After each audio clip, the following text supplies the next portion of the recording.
धन्यवाद। इस कार्यक्रम की कड़ी को आगे बढ़ाते हुए मैं संत श्री निवृत्तिनाथ जी महाराज से निवेदन करूँगा, आप मंच पर पधारें। आपके आशीर्वचन की कामना है और हमने सुन रखा है कि आप बहुत अच्छे प्रवक्ता हैं। आप महाराज जी पधारे, हम लोगों की जो आशीर्वचन आप सुनाएंगे। आप निवृत्ति हम लोगों को प्रवृत्ति बन जाए, माला फेरने की यही हमारी आकांक्षाएं हैं। आइए महाराज जी बता रहे हैं। महाराज जी के लिए बात जोरदार ताली के साथ बोले नाथ जी महाराज की जय।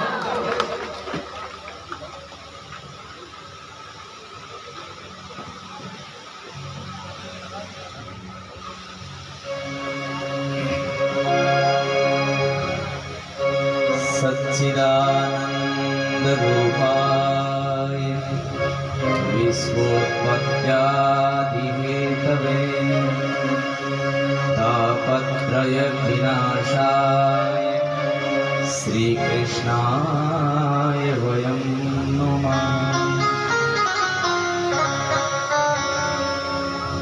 मंचासीन परम श्रद्धेय व्यास जी महाराज को प्रणाम करते हुए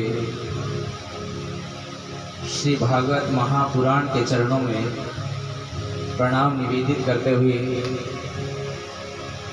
इस आश्रम के प्रमुख संचालक जिन्होंने हमें इस सत्संग का बहुत अच्छा सुअवसर प्रदान किया, मेरे काका गुरु श्री चैतन्यनाथ जी महाराज के श्री चरणों में, श्री अभयनाथ जी महाराज के श्री चरणों में मेरा कोटिशः प्रणाम, कोटिशः नमन। समुपस्थित सभी माताओं बहनों महानुभावों को व्यासपीठ से महाराज जी का आशीर्वाद तो मिला ही है, साथ ही साथ इस आश्रम की ओर से भी सबको बहुत बहुत आशीर्वाद। और भगवान श्री कृष्ण से हम निवेदन करते हैं कि ऐसी कथाएं हमें निरंतर सुनने को मिलती रहे, क्योंकि भागवत जी स्वयं कहती हैं जन्मांतरे भवेद पुण्यम, जिनका अनेक जन्मों से पुण्य एकत्रित होते हैं तब भागवत की कथा प्राप्त होती है, ऐसा भागवत के महात्म्य में आता है।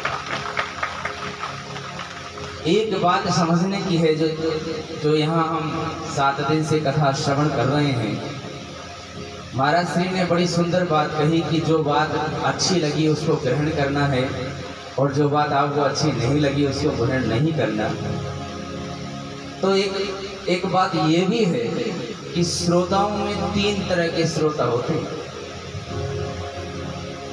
एक है श्रोता, दूसरा है सरोता और तीसरा है श्रोता। कनिष्ठ, निम्न, मध्यम और उत्तम 3 प्रकार के श्रोता हैं। एक श्रोता वो हैं जो कथा में आते हैं और कथा जैसे ही प्रारंभ होती है थोड़ी देर में शयन करने लग जाते हैं। दूसरे श्रोता वो होते हैं जो यहाँ आते हैं, कथा श्रवण भी करते हैं, लेकिन श्रवण में भी काट छांट करते हैं। महाराज जी ने ये बात अच्छी कही या नहीं कही, ये बात कही या नहीं कही, ऐसी बात क्यों कही। और जो सरोता श्रोता होते हैं उनकी एक विशेषता और होती है, वो जहाँ भी जाते हैं वहाँ कथा कम सुनते हैं और कथा में पांडाल कैसा है, स्वामी जी कैसे हैं, वक्ता का सौंदर्य कैसा है, वक्ता के शब्द कैसे हैं, वक्ता के भाव कैसे हैं और वहाँ बैठे भी लोगों की भाव भंगिमाएं कैसी हैं, इन्हीं बातों पर विशेष ध्यान देते हैं। कथा श्रवण वो नहीं कर पाते। तीसरे प्रकार के व्यक्ति होते हैं श्रोता, जिनका केवल और केवल एक ही उद्देश्य होता है, कौन कथा कह रहा है, कैसी कथा कह रहा है, कहाँ कथा हो रही है, कौन कथा करवा रहा है, कोई मतलब नहीं। उसे तो केवल मतलब है तो भागवत से मतलब है, उसे तो मतलब है तो कृष्ण से मतलब है, उसे तो मतलब है तो सत्संग से मतलब है। हमें यहाँ श्रोता बन करके कथा श्रवण करनी है और जो व्यक्ति श्रोता, उत्तम श्रोता बनकर के कथा श्रवण करता है, भागवत स्वयं कहती है कि उसका कल्याण मैं स्वयं करती हूँ।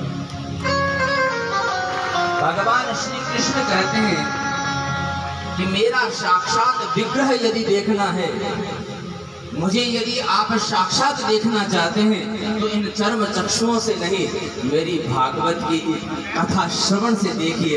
इन कर्ण पटुओं में आप कथा का श्रवण कीजिए, मुझे साक्षात पा ही लेंगे। ऐसा भगवान कृष्ण स्वयं कहते हैं। आप लोगों से भी मैं यही निवेदन करना चाहूंगा कि आप लोगों का बहुत बड़ा पुण्य है, अनेक जन्मों का पुण्य एकत्रित होता है तब सत्संग मिलता है।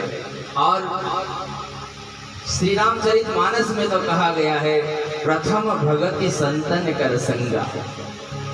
जिन्होंने संतों का संग किया उसको प्रथम भक्ति की प्राप्ति हो गई। लेकिन प्रथम भक्ति की प्राप्ति होने के पश्चात उसका फल क्या है? उस फल के रूप में रामचरितमानस में कहा गया, दूसरी रति मम कथा प्रसंगा।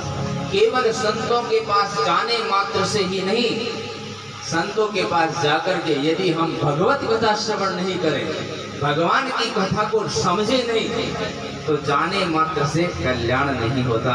क्योंकि ये उत्तरोत्तर सीढ़ियां हैं, सोपान हैं, उन सोपान को भी हमें समझना चाहिए।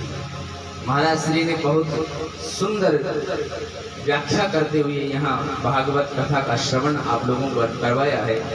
यद्यपि मेरा तो सौभाग्य नहीं रहा कि मैं 9 दिन तक यहाँ आ पाता, लेकिन ऐसा कहा जाता है कि कथा के अंतिम दिन भी यदि श्रवण कर लिया जाए तो संपूर्ण कथा का पुण्य प्राप्त हो जाता है। लेकिन एक बात ध्यान रखना, संत लोग ऐसा भी कहते हैं कि पुण्य से फल इच्छन्ति पुण्यम नेच्छन्ति मानवः। हर व्यक्ति पुण्य का फल तो प्राप्त करना चाहता है, लेकिन पुण्य कोई नहीं करना चाहता। लेकिन न पाप फलम इच्छन्ति, पाप के फल का इच्छा कोई नहीं करता, लेकिन पापम कुर्वन्ति यत्न तत्।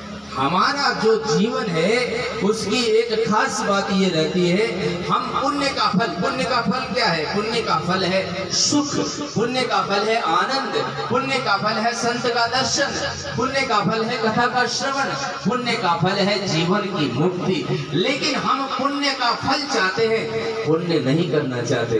इसलिए बहुत से लोग तो ऐसा भी मान कर चलते हैं कि कथा पंडाल में जाकर के कथा श्रवण करने की क्या जरूरत है, जब लाइव प्रसारण हो रहा है तो घर में बैठे ही सुन लेंगे।